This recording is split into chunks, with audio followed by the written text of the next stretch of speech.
need fire.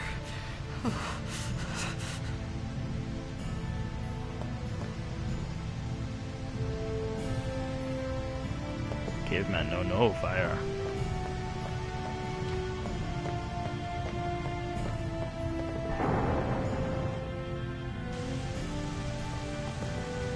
Alright, so I need to find the flint and steel in order to create the fire. Wasn't really the treasure I was looking for, but I guess it'll do. I'm gonna go ahead and save it one more time, which will cut the video, but there's a part coming up that could actually kill me for once.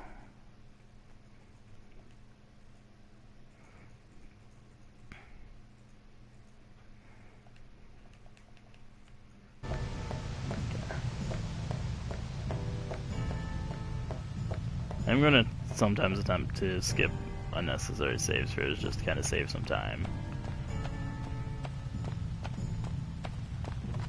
And of course I need something to catch on fire, so why not these lovely flowers?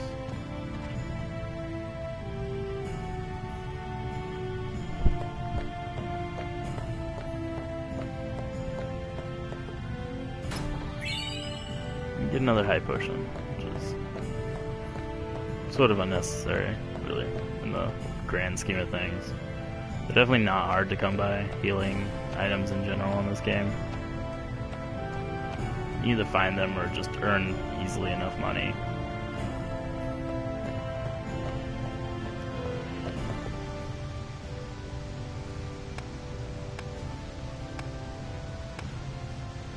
Yeah, let's start a fire. It's the worst thing that can happen.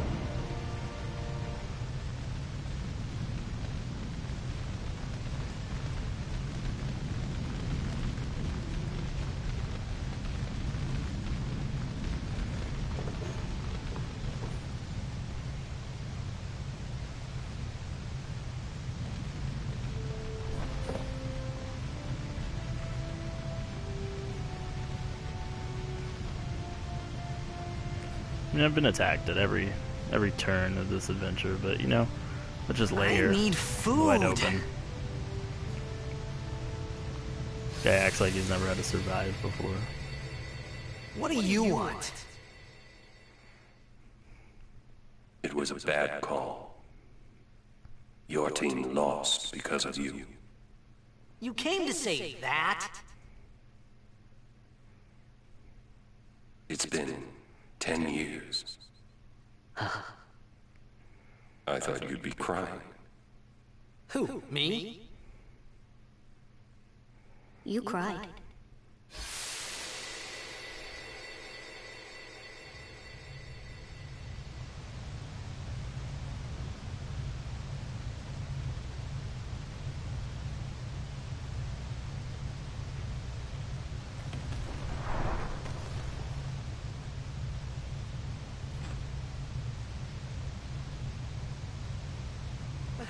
Hey, wait! Don't go out on me! Just hold on. I'll get more wood. It's totally what the fire needs. Oh no. He's just relaxing, even though this world has given him no idea that that's even something he can do. He's just constantly being attacked. Give me a break! We'll just attack this guy. Oh, that kinda hurt. This, of course, is the first boss we can actually kill me. If I let it.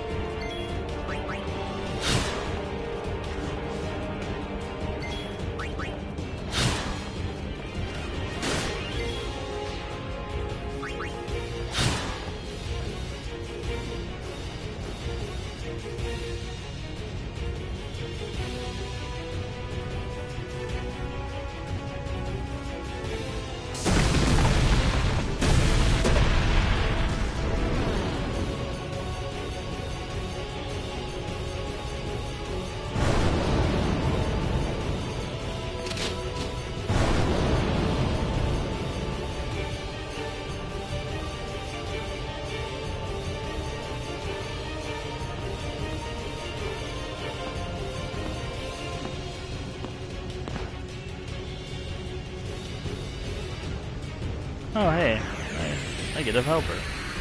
You on my side? Cool! So this girl actually has the use command, which I'd honestly prefer not to use one of these grenades because it would come in handy very first game makes you. I would have rather beat this guy without it and have it for later.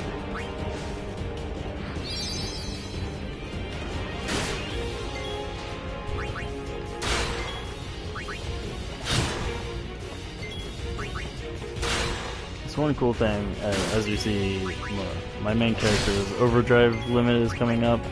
So the cool thing about his is the more times you use it, that's how you learn his other abilities, his other overdrives. So the more you actually allow it to come up, the quicker you're able to get your other abilities, and of course do more damage. And this is the first time I actually get experience and Gil and ability spheres, which is used to help level up. This game doesn't have a traditional leveling system, which I'll explain a little bit later when it makes me go through the tutorial.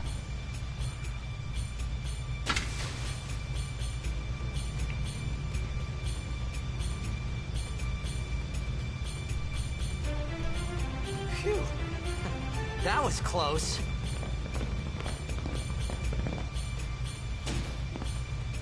Hey, let me go! Redek Drak! Vin, Irisa, Tekiaka! So this is the other language, that other language I was talking about, and since I don't have any of the Albed primers, it doesn't tell me any of the letters, unless they're using a city or more of a nouns. They do show you what they're saying there. We're actually playing it kind of from the viewpoint of the main character, who at this point really has no idea what they're saying to him.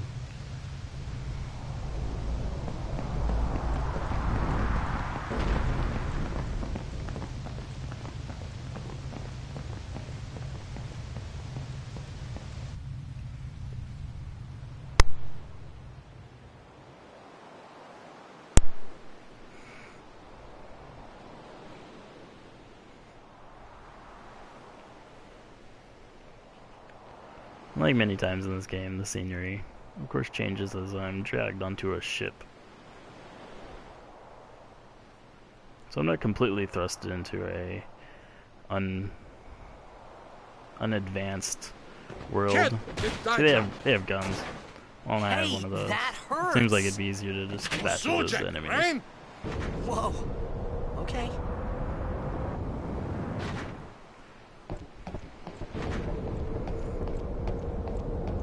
Kindness!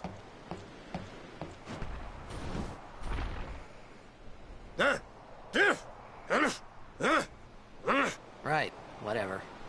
Tui Hood Kabeg?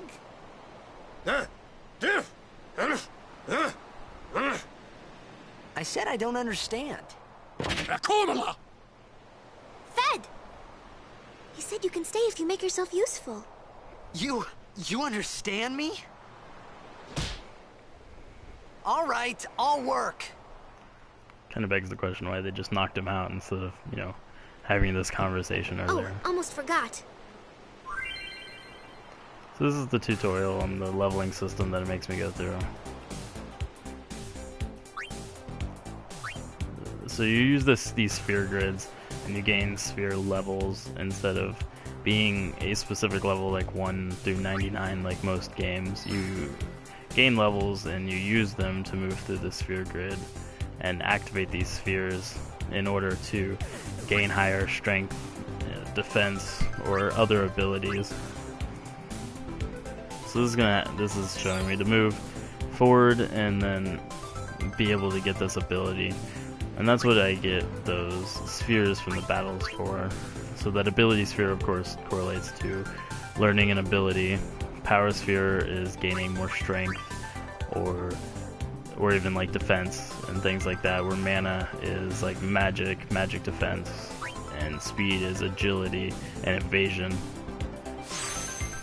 Agility is more used for whether or not you go first, what order you go and how often you actually get to attack. And evasion is, of course, how often you're able to dodge. Agility can also help combat against an enemy's evasion skill, as the higher your agility, the more likely you are also to hit an opponent.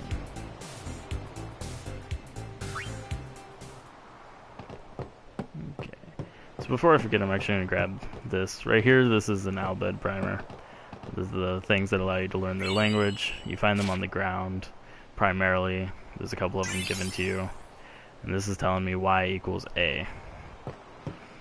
So anytime they use a letter or character that starts with y, it actually means they're trying to say a. Us. It's not active now, but there should still be some power left. We're gonna go down there and activate it. And then we should be able to salvage the big prize. Mm-hmm. Okay, let's get to work. Roger.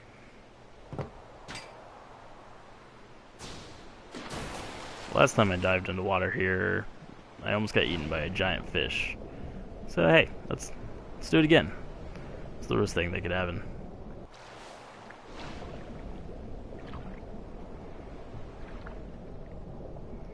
This game likes to have you swim a lot. But luckily, since I play Blitzball and for some reason Riku is now bed, we're able to breathe underwater, which is not even remotely addressed in the game of how that's possible. But you are limited later on in the game to only using specific characters who can breathe basically can breathe or attack underwater.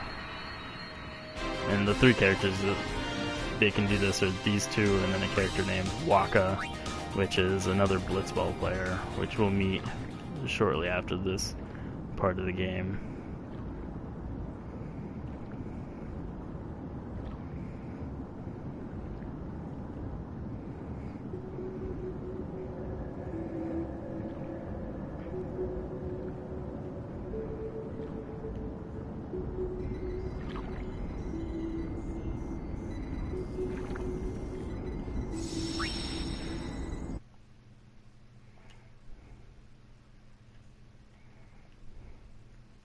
So I don't really like losing a lot of time, so I save often just in case I die, which I'm not overly likely to, but it's always a possibility, so.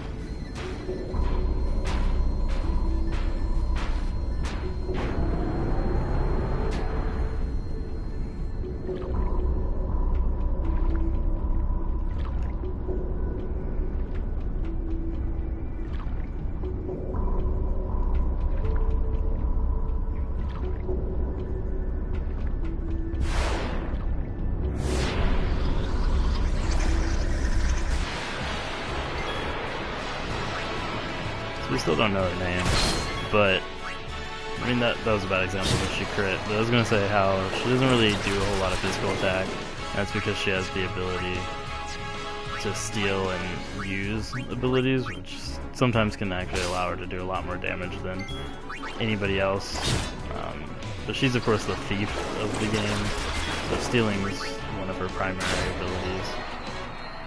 She does about half damage compared to Titus at this point in the game. Later in the game, attack-wise, she definitely falls off very much if you don't focus on moving her into an area that can attack.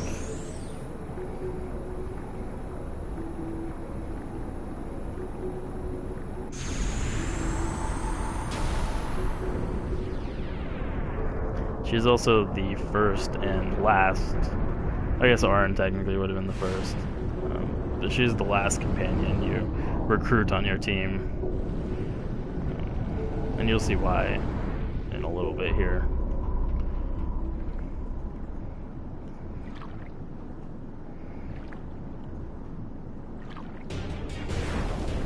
We have another boss fight here,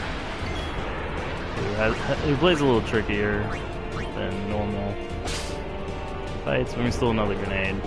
That way I can use it on him. Be able to dispatch him quickly.